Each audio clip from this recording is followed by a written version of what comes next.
boys from the Dalhousie Tigers men's hockey team. Shea Kewin on my left, Bartek in the middle, and Ben Breault on my right. Kewin, Bartek and Breault out there, along with Johnston. Ben Breault, your power play 5. You pulled off a big night the other night. Have you ever had something like this happen to you in your hockey life? Not in a game of that significance, no. Maybe back, when I was playing house league when I was younger. On the pond, I probably got 5 goals. But... 5 goals. Benjamin here had 5 assists. What did you do the other night? What did you do? You're going to talk to him about that? I have no idea, actually. I looked at the score sheet at the end of the game and okay. You know what you did? 1 point? That's not bad, I guess. And then look at plus minus 2+. They got 3. That's weird. Yeah. But no, I'm just happy that. You don't know? I'll tell you. You had 28 face-off wins. Yeah, so Shea had 5 goals, 5 assists. You had 28 face-off wins. What have you done to improve your face-offs? I mean, face-offs is an art form now because you come in at the same time. Referees are kicking guys out left and right. What have you done to prepare yourself to win all these face-offs? 28 face-offs is huge, boys. I think it was just mainly about reading the other guys. I knew I was playing against Andrew Clark, their #1 centerman. I know him because I used to play hockey with him, so I know Clarky well. And actually, I was talking to Ben before the game about how he's doing against him, because this season so far I couldn't read him that well, but it seemed to me that I read them well that game, so I was kind of switching up a few moves, and it seemed that they know how to really counteract that, and so I don't know, I didn't know until the end of the game that my percentage was that high, but I'm just happy it worked out that well, and that it always ended up on his stick and then in the net right there. Yeah, it kind of worked.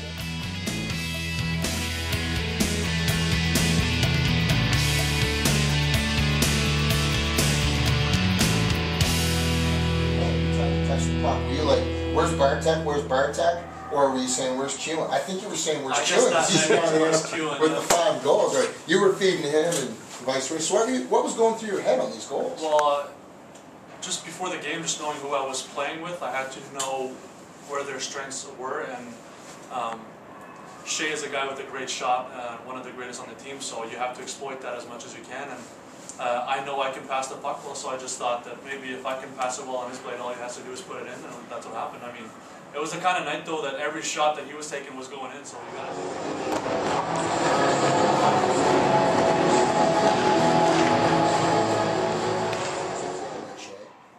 What was your favorite goal? Definitely have to say the 3rd period with 4 minutes left.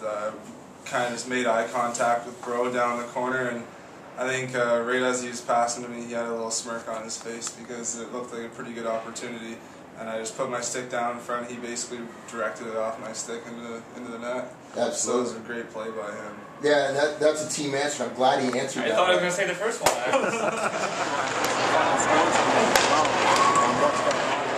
You're one-on-one. The Acadia defenders are pulled off to the side because the forwards were pulling them away. Yeah. What was going on there? I think you had a smile on your face coming back. You were one-on-one. I didn't score. You hit him right here. After the 3rd goal. I think it kind of started out as like a 3-on-2-ish, and I ended up being like a 1-on-1 with a goalie. When I look back at it, I watched it the other day. I probably should have moved it over to the bars, but I figured I had the hot hand right now, so I was going to take a shot. Yeah, absolutely. Well, there's that Breault line out there. Breault, Kewin, and Bartek. They've been the story of the week. 5 goals against Acadia. 2 goals tonight.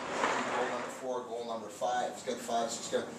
You're sitting on the outside of the ball. Are you thinking, man, I got to get mine. I got to get a goal. What's going on? What were you thinking about? That never went through my head during the game. I was just so happy for Shea. I was actually even having this picture in my head that if they're going to pull the goal at the end, I'm going to be going 2-0. I'm definitely going to pass it. No, seriously, I was.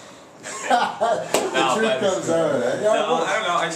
I don't never really count points during the game. I mean, I just look at the scoreboard, and it's more important to me than anything else. I've never really been chasing points in my career before, so I'm sort of start now. And I was just happy that it was going in the net for Shea and for our team, because it was a team effort. Although he scored all the goals, I think that our team needed to come through this game, and we needed it.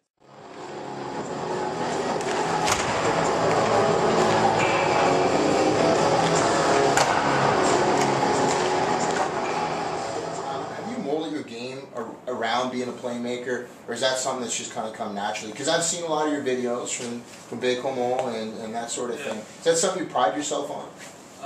A little bit. I know that I do have a great vision, and there's some nights where I just kind of see the play a lot better, and that was one of those nights last night. But just in general, I like to make some nice plays, and like you said, where the videos you've seen, like that's, I mean, it's in some games I kind of want to pass it too much, but in some other situations it's the right play to do, and I guess. Here for Breault, here comes Benjamin. That one goes over the net. Bartek on the far side. On this line, do you think going into this weekend, do you feel any pressure, or are you just going to go out and rock and roll and do what you've been doing for years? I got to go with the last option. I mean, hockey, since I moved on from pro hockey, has been just having fun on the weekend and doing something different than being in school or working. So there's absolutely no pressure for that. I know what's at stake, and I know what we can do. So I come into the weekend very confident. It's a big weekend, and I think I have to go back to what Daniel said at the end there about the defense, is knowing who we're playing. And when you play the top two teams that, I mean, they have, PI has Carter and Vittorelli and all those big guns out there, and so you got to know who's out there and how to defend them. And that's where it's going to start Friday. And when you go the next day and play UNB, which they're the biggest team in the league right now, and yeah, you got to know how to play those kind of games and make sure that you can cash in on every opportunity that you get. On victories over Acadia, and tonight over the UBI Panthers. The first playoff